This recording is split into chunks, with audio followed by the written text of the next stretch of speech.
Baik, salam sejahtera, anda sedang menonton Pantau Agenda Reformasi sesuai dengan nama ataupun program segmen ini. Namanya Pantau Agenda Reformasi. Kita ingin membawa, melihat dan juga memberi sedikit analisis pemantauan agenda reformasi yang dibawa ataupun yang diketengahkan oleh Kerajaan Perpaduan dan bersempena dengan setahun pemerintahan pentadbiran di bawah Kerajaan Perpaduan yang amat berhormat Perdana Menteri Datuk Seri Anwar Ibrahim dilangsungkan semalam satu temu bual ataupun satu temu ramah khususnya terkait dengan sepanjang tempoh setahun apa yang telah berjaya dicapai dan mungkin bergerak ke hadapan apa lagi perkara-perkara ataupun usaha-usaha yang mahu dilakukan. Dan antara perkara-perkara ataupun laporan berita yang dipetik keluar dan kami siarkan di platform Astro Awani iaitu berkaitan dengan laporan berita profil Malaysia yang semakin tinggi bukan tentang individu yang bernama Datuk Seri Anwar Ibrahim, sebaliknya disebabkan kestabilan politik di negara ini. Itu menurut Perdana Menteri dan perkara itu juga turut disokong oleh komitmen berpasukan jemaah menteri yang membawa mesej sama iaitu dasar madani hingga memberi keyakinan kepada pelabur. Profil Malaysia alhamdulillah jauh lebih tinggi sekarang ya. Dan orang kaitkan ini soal Anwar tak benar, ini soal politik yang stabil dan pasukan yang bekerja sebagai tim pasukan yang committed dan membawa mesej yang sama bahawa politik stabil, dasar madani dan ini memberi keyakinan kepada pelabur. Yang kedua selain daripada kestabilan politik ialah yang disebut satu dasar yang jelas. Maknanya kalau kita tengok Malaysia ini, kita tahu kalau industrinya ke arah mana. Kalau dalam bidang renewable energy, apa dia? Transisi saya katakan tenaga, juga transformasi digital. Perdana Menteri juga menasihatkan pemimpin negara supaya tidak berada pada tahap selesa ketika mentadbir negara. Datuk Seri Anwar Ibrahim berkata sebelum ini pernah berlaku apabila pemimpin mendakwa sistem pendidikan nombor 1 dan sistem kesihatan terbaik sedangkan tanda sekolah pun tidak dapat diperbaiki. Tegas Perdana Menteri, beliau tidak mahu pemimpin termakan dengan penyakit keselesaan. Kita buat sedaya upaya tapi jangan kita anggap ini terlalu baik. Ada lagi keupayaan kita untuk membersihkan dan meningkatkan mutu kerja, etika kerja. Kerana akhirnya bukan angka yang disebut tadi ya, angka pertumbuhan, angka inflasi rendah, tidak siapa boleh pertikai. Walaupun kita disanggah sebagai gagal, tapi ternyata inflasi kita lebih baik, pertumbuhan lebih baik, kadar pengangguran semuanya lebih baik. Tetapi ukuran sebenarnya itu di peringkat akar umbi. Rakyat masih belum merasakan keselesaan yang sepatutnya. Baik, Perdana Menteri juga Datuk Seri Anwar Ibrahim menyifatkan adalah tidak adil untuk menggugurkan menteri dan timbalan menteri dalam kabinet dengan penilaian yang dibuat dalam tempoh setahun. Sebaliknya, beliau menjelaskan menteri atau timbalan menteri harus diberi peluang memperbaiki prestasi mereka termasuklah beliau sendiri. Jadi saya kata saya setuju. Tetapi saya tidak fikir setelah 1 tahun kita buat penilaian yang adil. Orang perintah 10 tahun, 3 tahun. Jadi 1 tahun itu adalah awal. Jadi menteri-menteri harus diberi peluang memperbaiki prestasi mereka, meningkatkan, termasuk Perdana Menteri juga. Kemudian kalau ada sedikit penyesuaian berdasarkan pengalaman kita 1 tahun, kita akan lakukan. Termasuk menambah sekiranya perlu. Dalam pada itu, Anwar juga ahli Parlimen Tambun berkata, rombakan kabinet perlu jika prestasi menteri itu meleset atau keadaan yang menuntut. Bagaimanapun katanya, ia memerlukan rundingan daripada parti-parti dalam Kerajaan Perpaduan. Berkata demikian pada program wawancara khas tahun bersama Kerajaan Madani yang disiarkan secara langsung di Astro Awani, RTM dan TV3 pada Selasa. Perdana Menteri menemplak tindakan sesetengah pihak yang membawa nama Islam dan Melayu namun memfitnah dan mencerca orang lain. Lebih menghairankan, Datuk Seri Anwar Ibrahim berkata, amalan itu seolah diterima sebagai amalan biasa. Bahkan orang itu diberi jawatan penting dalam parti. Budaya Melayu mana yang mengizinkan sikap yang rendah akal budi begini? Di mana tradisi dan budaya Islam dan akhlak Islam mengizinkan? Saya tidak peduli sama ada penyokong-penyokong kental yang mau pertahankan, itu tidak akan mempengaruhi sikap saya. Salah tetap salah. Jadi katalah kita ambil yang selalu yang dimari projek tempatan banjir atau bencana wibawa. Setiap kontrak tanpa tender yang rundingan terus ini, siapa putuskan? Runding terus, maknanya runding. Ya tidak dinilai secara telus dan menyebabkan harganya patut 1 bilion jadi 1.2 bilion.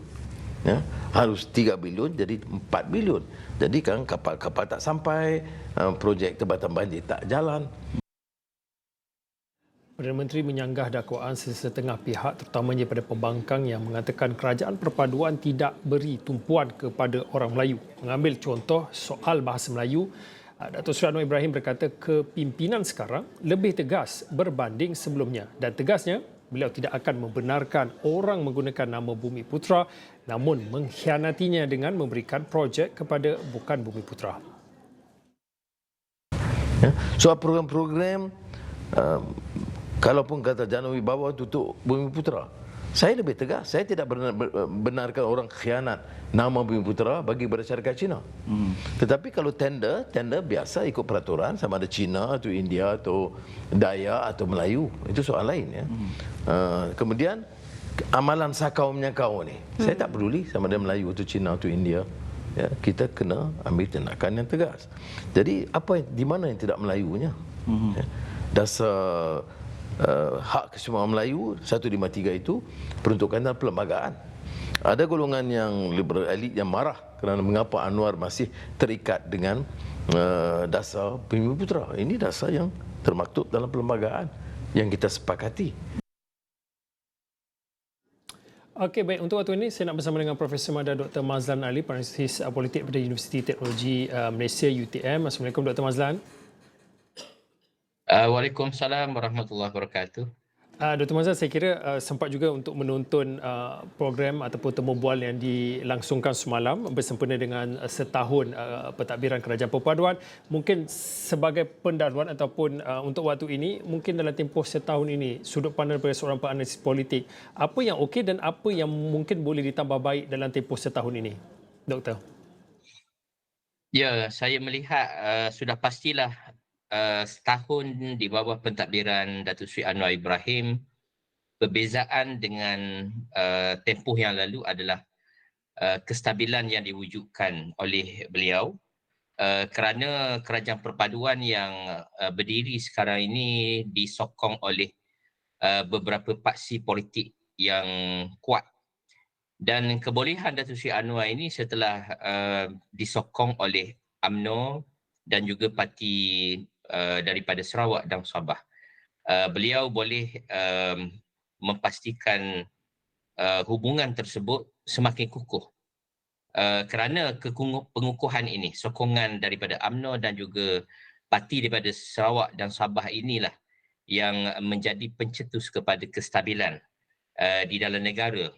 Dan saya secara peribadi saya melihat Datuk Seri Anwar ini sebagai Perdana Menteri, beliau sangat menonjol. Nampak luar biasa dari sudut bagaimana beliau bekerja. Saya melihat beliau boleh berada di satu-satu tempat dalam tempoh yang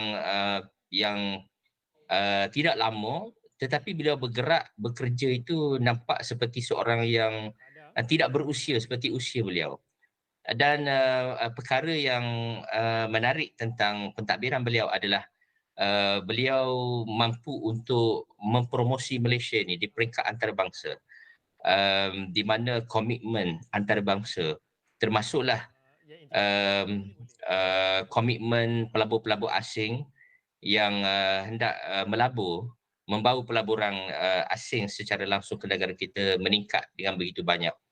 Dan pada masa yang sama, walaupun berdepan dengan situasi politik yang kadang-kadang ada juga pasang surutnya kerana kerak pilihan raya berlaku di dalam negara kita dalam tempoh setahun, dan yang terbaru di Kemaman berlaku satu pilihan raya.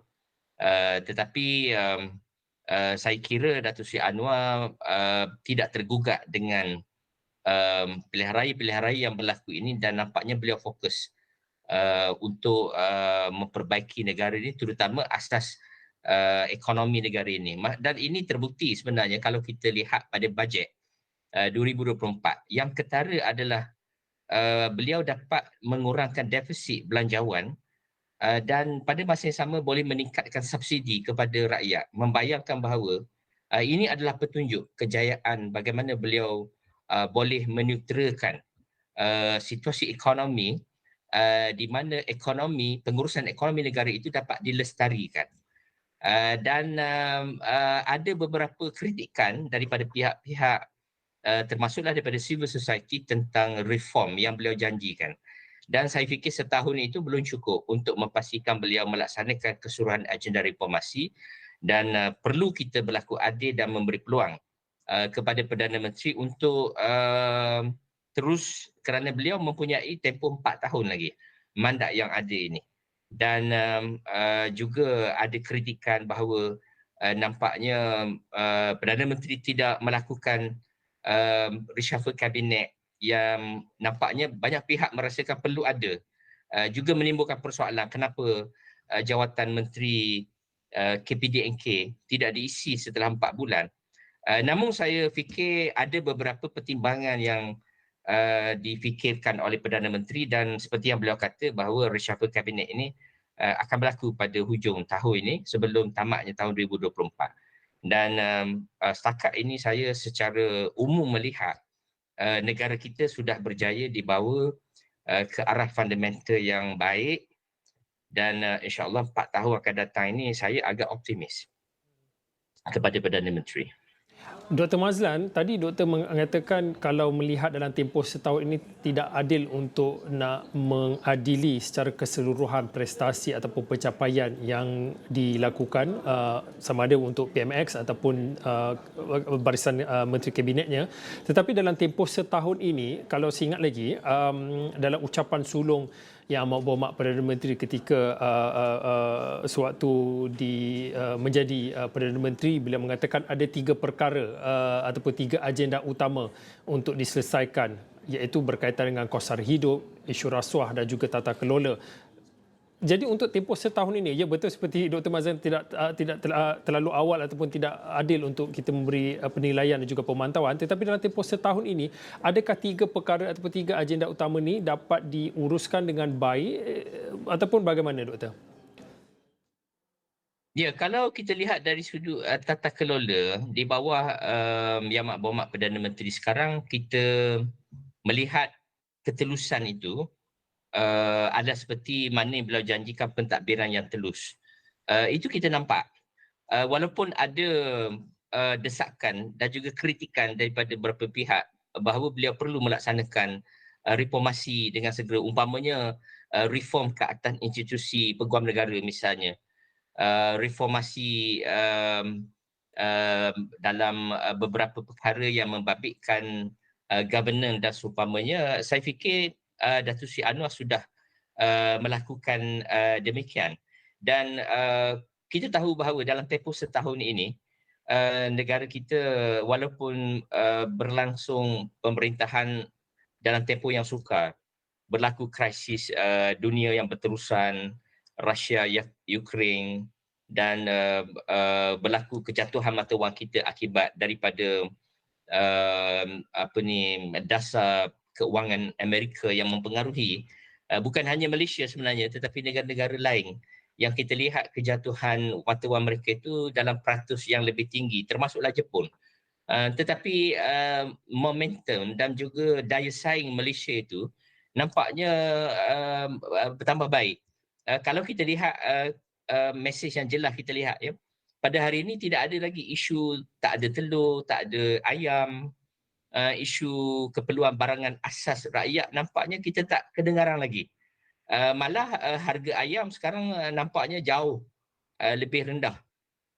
Dan untuk mengatasi kekangan segolongan rakyat yang menghadapi masalah kos hidup ini, terutama golongan B40, banyak inisiatif berbentuk tunai yang telah Perdana Menteri laksanakan. Dan kalau kita bandingkan insentif-insentif tunai ini dengan tempoh-tempoh yang lalu, pemerintahan yang lalu, pentadbiran yang lalu, nampaknya semakin bertambah pemberian-pemberian itu. Jadi tapi saya melihat ada beberapa perkara yang Perdana Menteri mungkin boleh lihat dan melakukan penyesuaian dari segi polisi dan juga program pada masa akan datang dalam tempoh 4 tahun yang masih ada di dalam mandat yang beliau terima selepas pilihan raya ke-15 yang lalu. Okey, Dr. Mazlan, kita nak pergi berehat seketika, tetapi dalam tempoh penelitian ataupun pemantauan dalam tempoh setahun ini, kita tidak hanya meneliti prestasi kerajaan semata-mata. Ada perkara lain dalam perkara semak dan imbang ini, peranan pembangkang juga perlu diberi perhatian juga. Kita nak bercakap tentang sejauh mana dalam tempoh setahun ini pembangkang memainkan peranan mereka sewajarnya. Kita nak berehat seketika, kembali lagi selepas ini.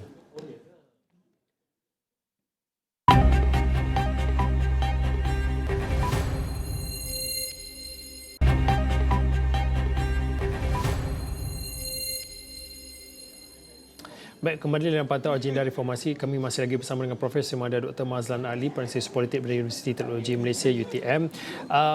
Dr. Mazlan, kalau di segmen pertama tadi kita meneliti dan juga memantau prestasi bagi pihak kerajaan, tetapi untuk waktu ini bagaimana pula dengan tempoh setahun ini, di mana kalau nak letak kedudukan prestasi ataupun pencapaian yang dilakukan oleh pihak pembangkang, Dr. Mazlan?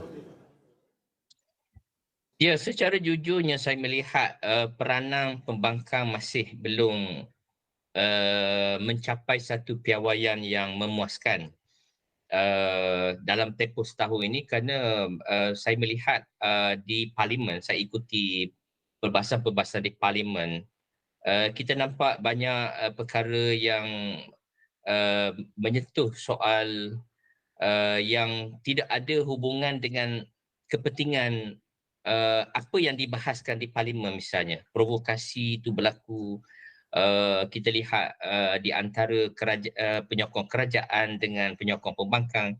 Dengan pembangkang nampaknya mereka lebih banyak menghabiskan masa dengan aksi-aksi pertikaian dan sebagainya. Dan dalam keadaan negara kita sudah mencapai kestabilan setahun ini, juga kita mendengar masih lagi wujud aksi-aksi bahawa akan berlakunya pertukaran kerajaan, dan dalam pilihan raya Kemaman baru-baru ini kita dengar lagi suara ini bahawa kerajaan yang ada akan ditumbangkan dan dia akan dinobatkan seorang Perdana Menteri yang baru. Saya fikir perkara-perkara ini sangat merugikan kerana institusi parlimen adalah institusi di mana ahli-ahli parlimen mereka perlu menumpahkan buah fikiran mereka. Kerana peranan pembangkang itu sebenarnya penting dalam demokrasi berparlimen, di mana dasar-dasar kerajaan dan juga program-program kerajaan ini perlu dipantau dengan baik oleh pembangkang supaya memastikan polisi dan juga program yang dilaksanakan oleh selamat yang sebenarnya, dan pembangkang perlu mengawasi supaya perbelanjaan yang dibuat oleh kerajaan itu tidak mengandungi elemen-elemen yang saya fikir negara. Maka saya fikir dalam kepada pemulihan negara ini, pembangkang mestilah turut sama bersama dengan kerajaan. Bukan bermaksud tidak boleh mengkritik kerajaan ini, tetapi menjadi institusi semak dan imbang. Berdasarkan kepada kualiti perbahasan di parlimen itu, saya melihat aksi-aksi yang bersifat politik itu lebih daripada aksi yang sepatutnya duduk bersama untuk memastikan kemakmuran negara.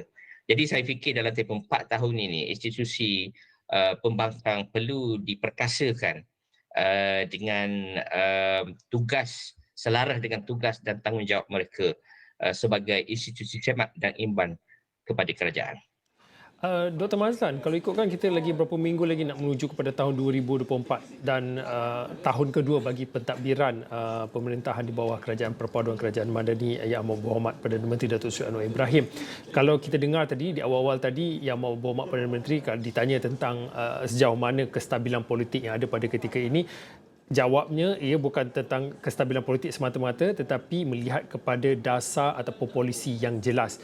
Kita akan menuju tahun 2024 sudah tentu kita akan melihat kepada satu dasar baru ataupun satu usaha baru untuk melihat kepada masyarakat tanpa subsidi. Dan juga kita juga sedang bergerak pantas apabila bercakap tentang peralihan tenaga. Jadi pada waktu ini, apabila ada polisi dan juga dasar yang baik, sudah tentu ia memerlukan dukungan dan juga sokongan oleh semua pihak, bukan hanya kerajaan tetapi pembangkang itu juga. Jadi untuk waktu ini, bergerak ke hadapan untuk tahun kedua, tiga, empat sebelum menuju kepada mandat yang baru, apa perkara yang ataupun usaha yang perlu dilakukan oleh semua pihak untuk memastikan kita bercerita tentang membangunkan sebuah negara bangsa Malaysia ini. Ia perlu kerjasama bukan saja kerajaan tapi saya katakan semua pembangkang, masyarakat, komuniti, NGO. Sudahnya apa yang sebenarnya perlu dilakukan oleh kita semua? Dr. Mazlan. Ya, saya fikir dalam tempoh beberapa tahun yang lepas, kita terlalu banyak berpolitik. Sama ada parti-parti pembangkang. budaya berpolitik yang berlebihan itu sebenarnya tidak begitu baik untuk negara kita. Kerana kita boleh mengurangkan fokus untuk ke arah memperbaiki negara kita ke arah lebih baik. Maka dengan adanya kestabilan sekarang ini, kerajaan di bawah pimpinan Perdana Menteri yang ke-10 ini, ada satu jaminan saya lihat di sini adalah jaminan kestabilan. Selain daripada beliau mendapat sokongan 147 daripada komponen kerajaan perpaduan, Perdana Menteri mendapat sokongan daripada 5 ahli parti pembangkang sendiri, menunjukkan bahawa kestabilan ini adalah jaminan sebenarnya untuk tempoh. Perdana Menteri saya percaya mempunyai rancangan untuk negara kita ini, tetapi harus diingat setakat ini saya melihat kelemahannya adalah dari aspek jentera kerajaan itu. Rakyat tidak tahu sebenarnya apakah yang berada dalam rancangan kerajaan. Apakah program-program yang akan kerajaan laksanakan. Tidak semua orang tahu.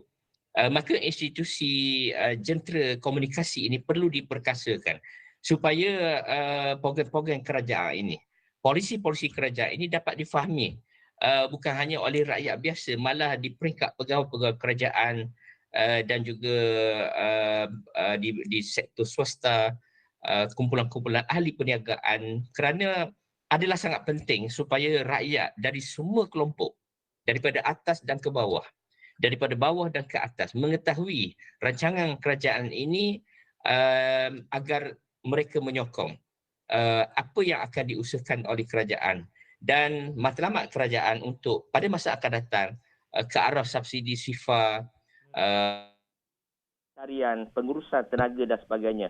Semua ini hanya boleh dilakukan apabila negara kita menjadi sebuah negara yang berdaya ekonomi yang berdaya tinggi, produktiviti yang tinggi, daya saing yang utuh di peringkat antarabangsa, pelaburan yang banyak, kegiatan ekonomi yang giat di negara kita ini. Hanya dengan perkara ini berlaku, maka matlamat tadi untuk mensifarkan subsidi dan sebagainya itu ke arah kelestarian hidup, kemakmuran itu adalah dengan adanya memastikan pendapatan rakyat. Rakyat mendapat pendapatan yang membolehkan mereka hidup dengan selesa tanpa mengharapkan kepada subsidi kerajaan. Tetapi sekiranya rakyat tidak dapat menikmati tersebut, peluang-peluang pekerjaan yang kurang dan juga sektor yang tidak dapat diperdayakan dengan bayaran upah yang rendah, matlamat itu sukar untuk dicapai. Tetapi saya optimis melihat pada keadaan ini. Semua pihak, termasuk pihak swasta, dan rakyat pada keseluruhannya, kita bakal menikmati kembali kegebilangan negara kita sebagai salah sebuah negara yang dianggap sebagai harimau, bukan hanya di rantau Asia Tenggara, malah di Asia pada satu ketika dahulu. Okey, baik. Terima kasih Profesor Madya Dr. Mazlan Ali, Analisis Politik Universiti Teknologi Malaysia UTM, yang mana berkongsi pandangan melihat pada pencapaian yang okey dan yang perlu ditambah baik dalam tempoh setahun pentadbiran Kerajaan Perpaduan, dan sudah tentu kita melihat melangkah ke hadapan untuk tahun kedua dan ke hadapan apa perkara yang perlu diberi keutamaan juga. Baik, terima kasih sekali buat Profesor Madya Dr. Mazlan Ali, Analisis Politik. Saya nak bawakan sedikit perkembangan ataupun artikel ataupun laporan berita iaitu berkaitan dengan pemangku Raja Pahang Tengku Hasanah Ibrahim Alam Shah Al-Sultan Abdullah Riayatuddin Al-Mustafa Billah Shah merupakan antara pemimpin muda yang menyelah semasa persidangan perubahan iklim pertubuhan bangsa-bangsa bersatu COP28. Selain melancarkan kempen Pahang Net Zero 2030, pada Sabtu baginda turut berkongsi pandangan bersama Israwani mengenai langkah ke hadapan dalam usaha untuk menangani cabaran perubahan iklim. It's not easy sebab climate change ni kefahaman orang kita, orang rakyat kita ni, we are still in early stages. We need to educate ourselves. We need to change the education program to become more environmental, more ESG, biar so that the next generation to come they have a better understanding. Saksikan agenda Awani Khas bersama pemangku Raja Pahang Tengku Hasanah Ibrahim Alam Shah Al-Sultan Abdullah Riayatuddin Al-Mustafa Billah Shah pada Rabu 6 Disember 8.30 malam di saluran Imo 01. Okey, baik, sekian pantau agenda reformasi. Saya Fauzizin Sahumat.